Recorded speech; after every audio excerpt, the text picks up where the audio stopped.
안녕하십니까. 부산대학교 병원 비뇨기학과 하은구입니다. 전립선은 남자에게만 있는 장기고요. 여자한테는 없습니다. 흔적기관으로만 남아있고요. 그래서 남자한테만 있기 때문에 전립선에서 생길 수 있는 여러 가지 질환, 전립선암이라든지 비대증, 그리고 전립선염 이런 거는 이제 남자한테만 이제 발생한다 이렇게 보실 수 있겠습니다. 일반적이고 젊은 사람은 이제 기준을 했을 때 보통 한 30cc 조그만한 그러니까 호두 있지 않습니까? 호두 크기가 일반적이다 이렇게 보고 귤 있지 않습니까? 귤 정도 되면 약간 조금 커졌다. 그때부터 이제 조금 커졌다라고 이렇게 보고 있습니다.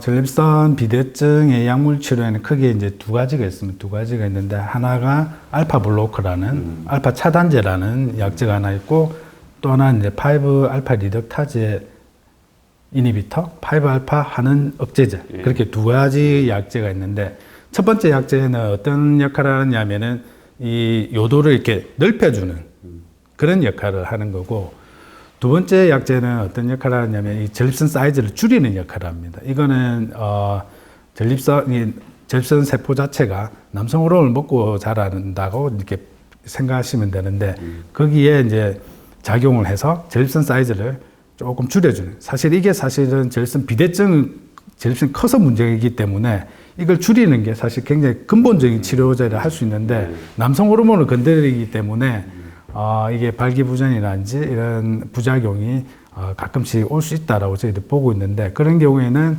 알파 차단제만 이제 복용을 하는 경우가 있고요.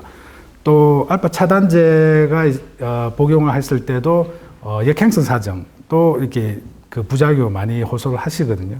그런 경우에는 사실은 어떤 방법이 없습니다. 수술적인 치료도 역행성 사정을 야기할 수 있기 때문에 사실 모든 치료가 부작용이 없는 치료는 존재하지 않습니다. 그래서 발기부전 치료 그 자체가 어떤 그 5알파 환원제 억제 5알파 리덕타제 이니비터라는 그 약제 때문에 오는 경우가 많기 때문에 그 약을 이제 빼고 알파 차단제만 복용하는 그런 방법으로 사용하고 있습니다.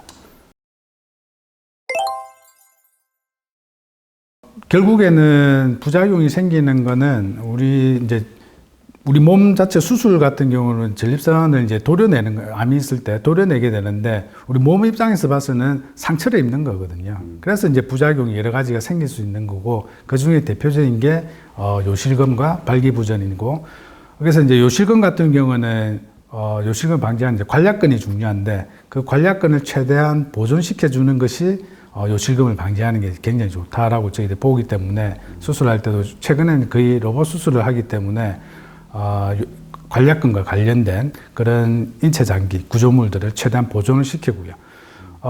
전립선암 수술을 했는데 발기부전이 생긴다.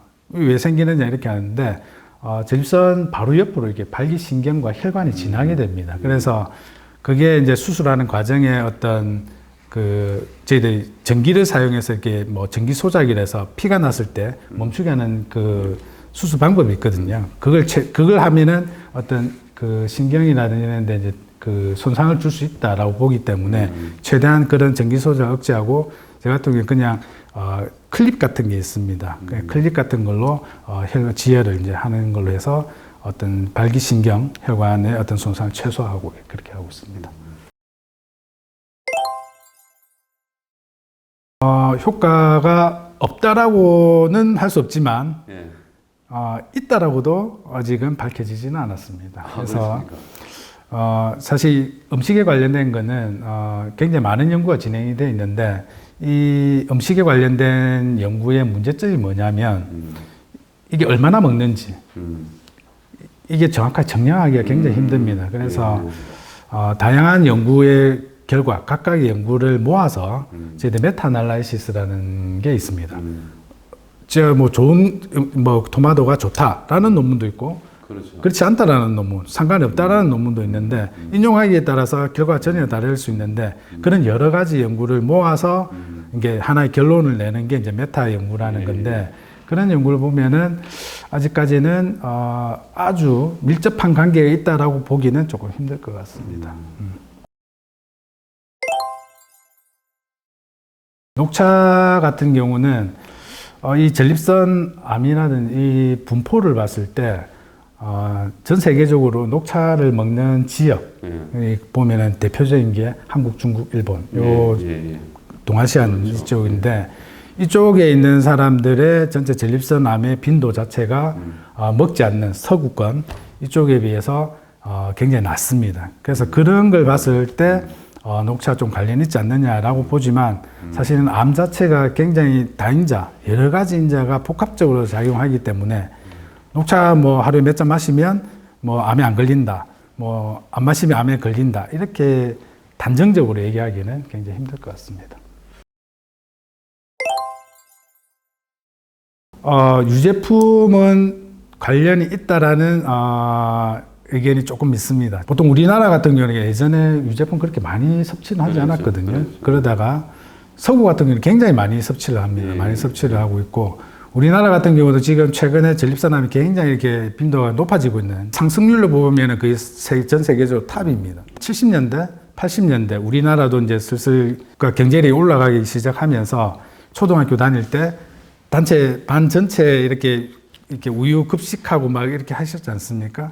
그런 게 어느 정도 영향을 미치고 최근 들어서 보면 육류라든지 이런 가공 어떤 고기, 그 다음에 유제품 이런 것들을 많이 섭취하게 되는데 이런 것들이 어떤 전립선암의 발병 빈도의 증가와 관련이 있지 않을까 이렇게 생각을 하고 있습니다.